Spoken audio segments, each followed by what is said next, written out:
Assalamualaikum warahmatullahi wabarakatuh.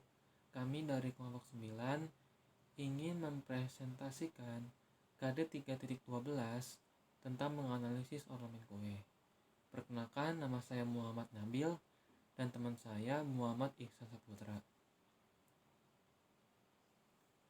Di sini ada pengertian. Ornamen kue adalah bahan tambahan di luar bahan utama kue yang bertujuan untuk membuat kue lebih menarik. Lalu ada prinsip menghias kue. Yang pertama, tema.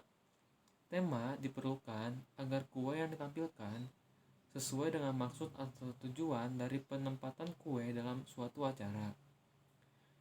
Yang kedua, ada pusat perhatian. Hiasan pada kue harus memiliki bagian tertentu yang menjadi pusat perhatian ketika orang melihat kue yang telah didekorasi. Dengan menampilkan pusat perhatian, orang dapat mengetahui tema dari suatu event. Yang ketiga, ada serasi.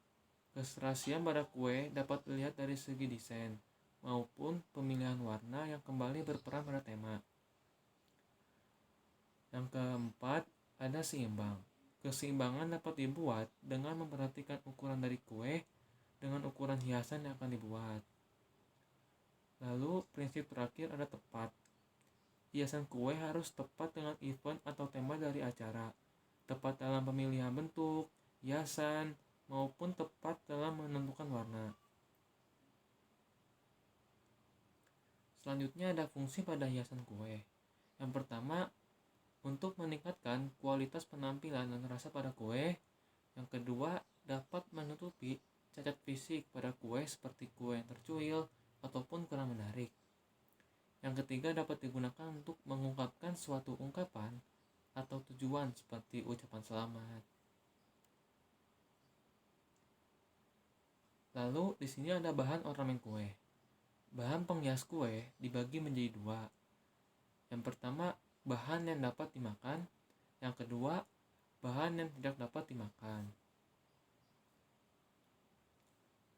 Bahan yang dapat dimakan, contohnya seperti ganas, buttercream, marzipan, coklat, fondant, royal icing, plastik icing, dan yang terakhir ada glaze. Selanjutnya akan dibacakan oleh Muhammad Ihsan Saputra. Yang kedua ada bahan yang tidak dapat dimakan. Yang pertama ada lilin, yang kedua aneka boneka, yang ketiga aneka dekorasi. Selanjutnya ada teknik menghias kue. Yang pertama ada desain papo. Pada tahap ini penting sekali untuk melatih menyelaraskan antara pikiran dan gerakan tangan. Untuk menghasilkan garis lurus, pegang kantung icing di atas permukaan. Tekan pelan-pelan, kemudian angkat kantung icing, gerakan tangan pelan-pelan dan usahakan icing keluar dengan pelan-pelan. Selanjutnya ada contoh desain papok. Yang pertama ada garis lurus, garis kisi-kisi, tulisan, garis melengkung, hiasan rendah, hiasan bentuk. Yang kedua ada teknik menghias kue dengan coklat. Yang pertama ada coklat gulung. Oleskan coklat leleh tipis-tipis saja di permukaan meja marmer. Biarkan coklat menjadi agak keras. Pegang pisau besar atau pemotong adonan scraper dengan membentuk sudut 45 derajat. Serut permukaan coklat hingga berbentuk gulungan. Yang kedua ada rende coklat. Buat gambar segitiga di atas kertas roti. Balik kertas roti sehingga gambar berada di bagian bawah. Masukkan coklat leleh ke dalam kantong dekorasi. Gunting sedikit ujungnya, kemudian semprotkan coklat mengikuti bentuk segitiga. Isi bagian dalamnya dengan motif acak. Biarkan coklat mengeras, lepaskan coklat dari kertas roti. Yang ketiga ada coklat aneka bentuk.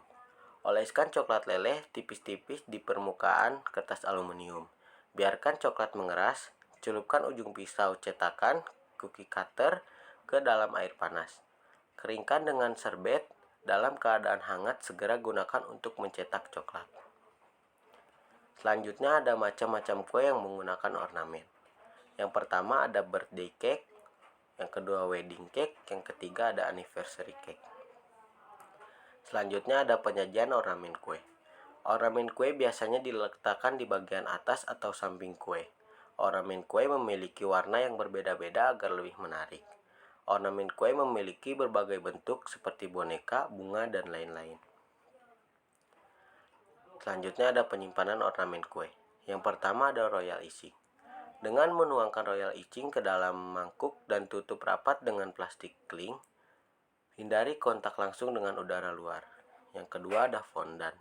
Harus dibungkus plastik yang rapat atau kedap udara hingga saat digunakan dan diletakkan di tempat yang sejuk dan kering. Jangan menyimpannya di kulkas atau freezer. Yang ketiga ada buttercream.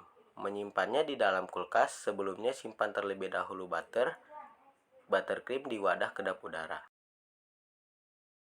Semua, hari ini aku akan bikin coklat ganache pakai bahan-bahan yang gampang dicari. Jadi coklat ganache ini bisa buat dessert box atau topping donat atau kue bolu yang disiram dengan coklat. Pokoknya multifungsi banget. Kalau kalian pengen tahu gimana cara aku bikin coklat ganache ini, ikutin terus videonya ya.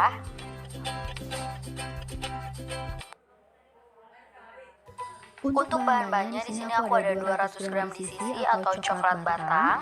Ini coklatnya udah aku iris tipis-tipis kayak gini. Lalu di sini ada 100 ml susu cair full cream.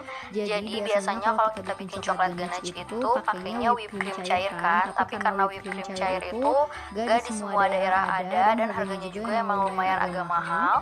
Jadi diganti dengan susu cair yang full cream. Ini sama aja rasanya juga enak. Aku pakai merek Ultra ya. Lalu di sini aku pakai 1 sendok makan margarin.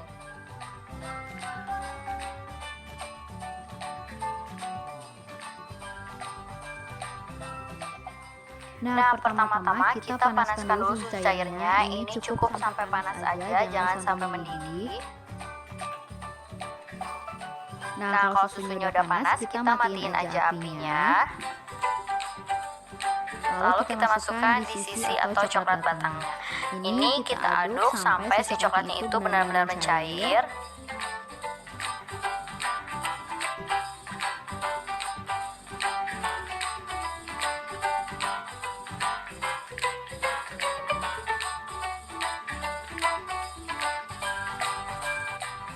Nah, kalau coklatnya udah mencair, sekarang kita masukkan margarinnya. Ini kita aduk-aduk lagi sampai si margarinnya mencair.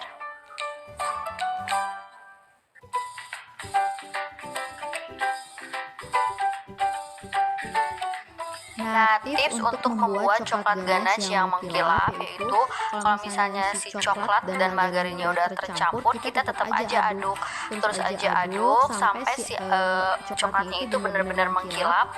Jadi terus aja kita aduk.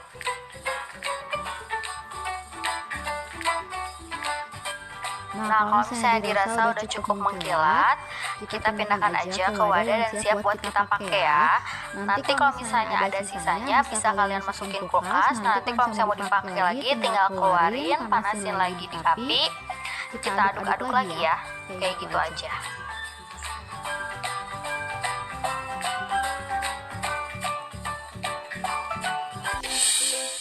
Nah, ini dia coklat ganache-nya udah jadi. Jangan lupa like ya kalau kalian suka sama video ini. Jangan lupa juga subscribe buat kalian yang belum subscribe.